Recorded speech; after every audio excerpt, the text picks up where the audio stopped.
সময়ের প্রতিশোধ নীরবে আসে, কোনো ঘোষণা দেয় না, কিন্তু এসে সব হিসাব মিটিয়ে যায়। যারা তোমার কষ্টে হাসতো, তোমার দুর্বলতাকে তুচ্ছ করত, সময় একদিন তাদেরও একই অবস্থায় দাঁড় করিয়ে দেয়। সময় কখনো রাগে নয়, শুধু ন্যায় বিচারের মতো কাজ করে। যা বপন করো তাই ফিরিয়ে দেয় দ্বিগুণ করে। তাই অন্যের প্রতি অন্যায় করার আগে মনে রেখো, সময় সব দেখছে, আর তার প্রতিশোধ সবচেয়ে নীরব, সবচেয়ে কঠিন। হ্যালো এভরিওয়ান, আসসালামু আলাইকুম। আজকে দুপুরে আমি কি রান্না করব সেটাই তোমাদের সাথে শেয়ার করছি। আজকে আমি দুপুরে রান্না করব লাউ শাক ভাজি আর কালিজিরা ভর্তা। আমি লাউ শাকটা রান্না করব ঝোল ঝোল করে। আমি প্রথমে লাউ শাকটা বসিয়ে দিব, তারপরে আমি কালিজিরা ভর্তাটা বানিয়ে নিব। আমি প্রথমে ডাঁটা আর আলুগুলো দিয়ে দিচ্ছি, কারণ ডাঁটা আর আলু সেদ্ধ হতে সময় লাগে। এই জন্য আমি ডাঁটা আর আলুটা আগে দিয়ে দিলাম। এখানে পরিমাণ মতো হলুদ, লবণ, মরিচ সব কিছু দিয়ে আমি এটা একটু ঢেকে দিব। সেদ্ধ হওয়া পর্যন্ত অপেক্ষা করব। সেদ্ধ হওয়ার পরে আমি লাউ পাতাগুলো দিয়ে দিব। তো বন্ধুরা, আমার ভিডিওটা তোমরা যে যেখান থেকে দেখছো অবশ্যই লাইক দিয়ে পাশে থেকো, আর শেয়ার করে তোমার অন্য বন্ধুদের দেখার সুযোগ করে দিও। আর যদি পারো আমার চ্যানেলটি সাবস্ক্রাইব করে দিও, আর বেল বাটনটি অন করে দিয়ে রাখতে পারো। নোটিফিকেশন তোমাদের কাছে চলে যাবে, ভিডিও ছাড়ার সঙ্গে সঙ্গে তোমাদের সুবিধা মতো তোমরা দেখে নিতে পারো।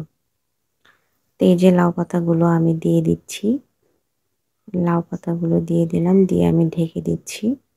ঢেকে দিলাম যাতে তাড়াতাড়ি সেদ্ধ হয়ে যায়। লাউ পাতা থেকে পানি বের হয়েছে, আমি অবশ্য একটু পরিমাণে পানি দিয়েছিলাম, কারণ শাকটা ফ্রিজে ছিল, এই জন্য করে অতটা তাজা ছিল না। তাজা শাকে পানি দেওয়া লাগে না, তাহলে এমনিতেই পানি বের হয়ে চলে আসে।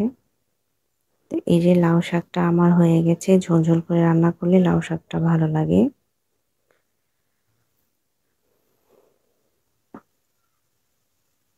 এখন আমি কালিজিরা ভর্তার জন্য করে আমি রসুন দিয়ে দিচ্ছি। কালিজিরা ভর্তাতে অবশ্যই বেশি করে রসুন দিতে হবে। রসুনগুলো আমি লাল লাল করে ভেজে নিলাম। এটাতে আমি শুকনো মরিচ দিয়ে দিলাম। আস্তা শুকনো মরিচ ছিল না, আমি শুকনো মরিচ আনার পরে এটা আমি হালকা টেলে তারপরে আমি গুঁড়া করে রেখে দিই। তো এখন আস্তা ছিল না, এই জন্য এগুলো দিয়ে দিয়েছি। এর ভিতরে কালিজিরাগুলো দিয়ে আমি হালকা করে ভেজে নিয়েছি, কারণ কালিজিরা বেশি ভাজা যাবে না। কালো জিরা বেশি ভাজলে তিতা হয়ে যাবে। জাস্ট দিয়ে নামিয়ে নিয়েছি। এখন আমি এগুলো বেটে নিচ্ছি। আসলে এই কালিজিরা ভর্তাটা এত মজা হয়েছিল, এটা বলে বোঝানো যাবে না। এর আগেও আমি ভর্তাটা বানিয়েছি, কিন্তু এতটা মজা কখনোই হয় নাই। কিন্তু আজকের এই ভর্তাটা অনেক বেশি মজা হয়েছিল। আসলে মুখে যখন রুচি থাকে না, তখন আমি এই কালিজিরা ভর্তাটা বানাই।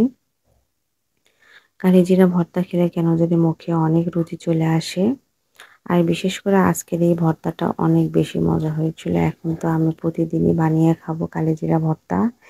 এর আগেও বানিয়েছি, কিন্তু আজকের মতো এত টেস্টি কখনো হয় নাই।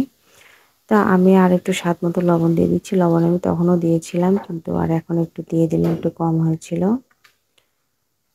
তো বন্ধুরা, আজকের ভিডিওটা এ পর্যন্তই। তোমরা ভালো থাকো, সুস্থ থাকো। আর আবারও বলছি, যদি আমার ভিডিওটা তোমাদের ভালো লাগে তাহলে অবশ্যই একটা লাইক দিয়ে দিও। তো আল্লাহ হাফেজ, তোমরা ভালো থাকো, সুস্থ থাকো। আসসালামু আলাইকুম।